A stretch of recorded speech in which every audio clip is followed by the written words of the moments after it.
Capitol Hill, there have been new developments pushing out. So the question, it's a logical question, what to do with M Street.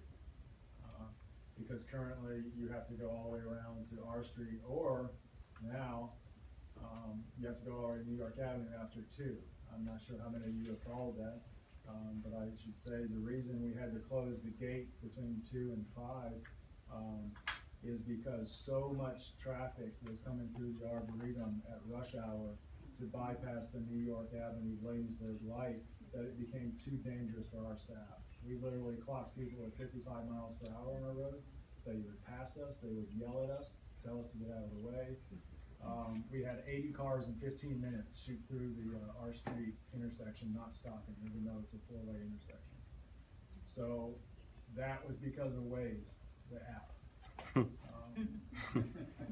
Technology, so it wasn't a problem until Waze showed up. So we have to sort of manage this and figure out how to do that. I don't like the R Street gate being closed. It is open for official business. You can walk through it, but we have to direct cars to New York Avenue because everyone will say they're here to visit just to save 15 minutes.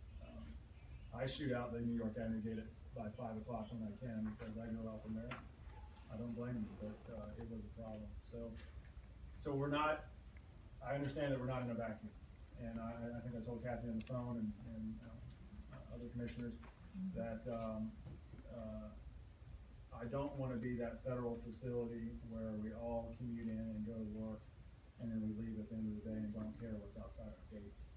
That's not an effective way to be. And I truly believe that in 1927 we were created by an act of Congress, which means we were created by the people to exist and that we're important. And so what ultimately I need is buy-in from the people and people to be our advocates. Nothing gets done without advocates. So, but we have these real issues and these real opportunities, and so everything is on the table, and we need to figure out what's in the best interest. So. Okay, well at this time, what I'd like to do, I'd like to go around the room. I want to hear from, I'm going to assume some privilege, Commissioner. I want to hear from 505 residents first, followed by 503 residents, any 504 residents, and I do recognize a few people from Trinidad or elsewhere. You will have the opportunity to speak, but we want to hear, the primary purpose of this meeting is to hear from the people that live here. And I also want to recognize Commissioner Bernice Blacknell, who is also here. So we're going to start with you, sir. Identify yourself, and if you could tell, if you don't want to tell us your address, tell us what you live on. My name's Ben McElroy, I live on Martin Place. Okay, and just what's your question or concern? Oh, before you start, you have a white index card. If you suddenly decide that you don't want to say anything, or you think of something else, I would like to ask that you write it down. I want to make sure that we capture all of your comments and feedback today. So if you'd be kind enough to print legibly and return those. Now. You had mentioned that there's the $60 million of funding for the Bladensburg road light. Is there a similar funding issue, or is there anything from a financial perspective that you guys are concerned about with opening up the M Street Gate? And I'm sorry, and also indicate whether you support or don't support opening the gate. Oh, I do not have enough information at this point in time to say whether I support or don't. Leaning towards yes. Yeah, I was probably too tongue-in-cheek with the $60 million. The $60 million included the gate and a new visitor center, that was the estimated price, 15 years ago. And the problem is that with our current funding stream, that has to come from Congress, and there's been no sign that that's a high interest. And then even our friends groups, to be honest, don't have a history of raising that kind of capital, and I'm not sure it's in the best interest. But the real the issue with the M Street currently is it is actually closed, so it is another gate that would have to be reopened. The city owns that's the city right away. It's not been maintained for quite a long time. On the other side, that's not our property. Outside the gate. Outside the gate. For the most part, on that side of the Arboretum, our fence, this is on the Maryland side, the M Street side. Our fence essentially sits right on the property line, and everything else is city right of way. Actually, that's been a point of contention. We addressed that issue many years ago, and it was determined that because there was a time when there was a lot of illegal dumping, a profusion of weeds and things, and you all were having staffing challenges, and certainly wanted it manicured and maintained. We worked with Congresswoman Norton, and it was determined that you all were the responsible party for maintaining that. So then came a more solid partnership, and you all, with the community, took ownership, and we beautified that area, neatened it up, and we I'll have moved to forward. follow up with that. Taking ownership and actually owning it may be two different things. Well, it was determined that it was, you all owned it. I'll share the map. We funded a study because we need to get to these issues. There was also an issue, I think, with parking, with the church or something there, maybe you recall. Yes, that was an issue too. So you have the right of way of that. The other issue, so primarily it's another gate, and it's, depending on the time of day and other things, it may be another guard. Cost-wise, that's debatable what the cost would be. But it's, it's on the table, so. And if I can follow up real quick, I'm not sure if it's something that you would even have too much insight into, but do you see some of those costs being transferred to taxpayers? Like as a directly attributable? Well, I couldn't say that as a federal employee, I would know. It's always your taxpayer anyways, ultimately, but no, I don't, let me just say this, this is not, don't read my mind, I'm just gonna say, if I was the Chicago Botanic Garden, or the Denver Botanic Garden, or any other number of institutes in other cities that was a public institute on behalf of the city, but was maybe run by a nonprofit or a foundation. A lot of these are run by foundation.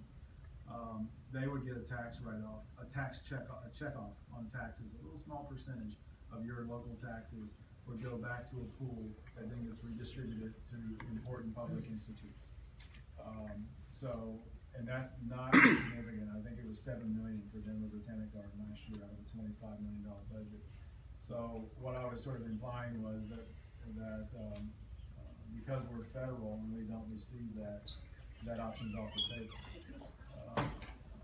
Unless the city chooses out of their goodwill to do that. I think it's particularly difficult in a city where so much of it's federal, I don't think anybody wants to crack that can open and do that. But again, we do provide a service, in-kind service to the city. And anyone who was here during sequester knows that without support, we close. We close 3 days in the middle of the week to cut our costs. And those costs had to do with janitorial and security. We saved a lot of money not flushing toilets when the public's not there. So. Thank you. Thank you. Yes, My ma'am. name is Yvonne Huntley, I live on M Street, Yes, ma'am. and we already have a traffic problem. I don't wanna see any more traffic on M Street. I've had my mirrors broken off so many times that I had to fix out of my pocket from all of the traffic in the morning and in the evening. We need to have a one-way street, I don't know which way, but it's too much traffic on the street now. Also, I do have an issue with, someone from another area having say-so where we live and not insulting us. I don't think that's giving us the respect that we should have. And, also from a safety standpoint, people need to come and see just where that thing is. And, they may think twice about trying to open it up and come up in there in the day. What the hours are, they close at 5 o'clock? 8 to 5. 8 to 5, that's not too bad. But I'm saying, when it gets dark down there, I know I wouldn't wanna be down there. That's all I can say. Thank you. Do you support it? Oh, I don't support it because we had no input in it and the person that suggested it was not from the area. Thank you. Yes. My name is Andy, I live on L Street. We really like going to the Arboretum, and I'm strongly in favor of opening the gate. I think, I mean, I've talked to a lot of people that have never been, and I think could really appreciate the Arboretum more. And so anything we can do to get more people in Arboretum, I think would be great. That makes sense. Thank you. Sandra, I live with Andy on that street. One, we're members of the Friends of the National Arboretum. We go to a lot of the events in the evening. We spend a lot of time there. We go there usually at least once a weekend, and I miss out on going in the afternoon because I work in Virginia. And by the time I get home, change, and drive all the way to our street, park in front of someone's house, and then walk in, and I have like 30 minutes left. I would love to just be able to walk from my house, and I think it would save on some of the parking issues that you have. I'm not in favor of opening it as a drive-through entrance, but a walk-through entrance I think would benefit our community. And I know a lot of people in our neighborhood have dogs, they'd love to walk them in there. And it's just kind of a pain to have to, it kind of annoys me to have to drive in my car to go to the front of a tree place. Just seems terrible. So, okay. Thank you. I'm Mr. Adler. I live on Hill Street in the 1800 block. I am all for opening it up. I too have dogs and walk them through there constantly. Now, are you guys gonna set up like lighting down there so it's 24-hour lighting at all? I mean, because that's gonna brighten up the area considerably. Because right now it's just kind of a dungeon. It is a dungeon. I mean, you've seen the pictures. Again, it gets down to the issue of partnering with the city and make sure they understand, you know, we can't keep having discussions on whose property it is. It should be pretty clear. And then that will depend on, you know, what happens there. You know, we have maintenance issues as well, you know, so if we bring in another part of the Arboretum, it all of a sudden has to be maintained, even if it's just from a security point, you know, and by security I mean, we don't want a bunch of overgrown bushes or too tall plants that maybe block view lines or anything for visitors or for cars or for anything. Now I'm hiring a gardener for an area that we currently don't maintain. So as a side note, one thing I didn't say is we have 30% vacancies at the National Arboretum. We have had vacant positions for more than 3 years due to some issues with HR, but then with the honoring the president's hiring freeze, and then the USDA has its own hiring freeze. So I'm stuck, and I'm 30% underserved right now. So we'll have to, maintenance and gardening, I mean, we are down. We have, in 2000, we had 65 full-time staff at the National Arboretum that were doing the work there. My entire staff now across the United States at 3 locations is 75. So we have less than 30 gardeners, really less than 20 gardeners on the grounds at any time. These things weigh in there. The lights and stuff wouldn't be too difficult. Yeah, exactly. I've been doing a lot of solar stuff there. There you go. Yeah. Awesome, thank you. I'm Jody Richardson. I live in Trinidad. I support. I'm Katie. I'm on 18th Street Northeast. I also enthusiastically support opening up the gate. One of the things that you were talking about earlier is the Arboretum built for educational purposes. And that is just something that really speaks to me. I work in education, and my husband and I, we bought our house here. We intend to raise currently theoretical, but here's children here, and I just see that as such a great place to learn and to grow and to watch children's imaginations blossom with the environment that's around them, and to have such a beautiful place attached to our community is just, to me, amazing. Please open it. Brenda, I'm gonna come back to you. We're going around, but I'm gonna come back to you, okay? We'll start on. I'm Bryce. I live right in the area that everyone thinks is so scary on 2221 M Street. Building. I can tell you, I'm not that scary, and neither are my neighbors. It's actually just pretty much deserted at night down there. But like everyone, I also enthusiastically support it. I bike in the Arboretum a few times a week. I love it there.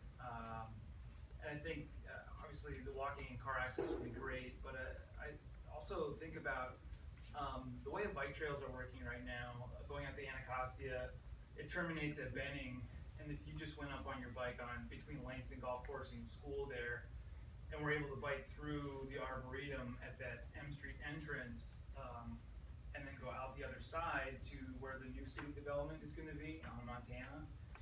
Douglas is gonna be building private bike lanes, and which will eventually connect all the way to the Metropolitan Branch Trail. So, just a huge way to connect the city and make recreation activities more accessible to more people. If I can, you reminded me of something. The National Park Service has already funded the design phase for the pedestrian bridge across Anacostia to our property. And so that would come out of the Hickey Run outfall. So that then says, well, where do those people go? There's one version that has them using an old road that doesn't exist anymore on our property to connect with Langston. The other theoretical is that you go out M Street or you go out R Street. So that's in the design, it's an 18-month design phase, we're working with them on the location and design of that bridge. Is this, excuse me, is this from the Aquatic Gardens area side? It's from the, well, where we went, it was the aquatic garden side, but it was really down where the ball fields and stuff are. Oh, yeah, by Eastland Gardens, or? I'm sorry, I'm not familiar Or with the the dump, names. You yeah. go past, it's, a bunch of ball fields, and I think it's getting towards where the trail, is bypassing the old brown field on that other side of the, it used to be a dump. Yeah, dump, yeah, that's in the Eastland, there's a residential area. It's not that far, it's further, it's Yeah. closer up, so. Okay, I know what you're talking about, I used to live there. I just remember there's a lot of Yeah. ball fields. Yeah. Brendan, Oh. tag, you're it. Oh, Keenan. I'm sorry, Keenan. Yeah, I so far am in favor of opening the gate at the end of M Street. In January, my car died, and riding the bike, I am one of the closest people to, I guess, either entrance from Ward 5, the pedestrian entrance or the Art Street entrance. It's still a mile away, and it's a treacherous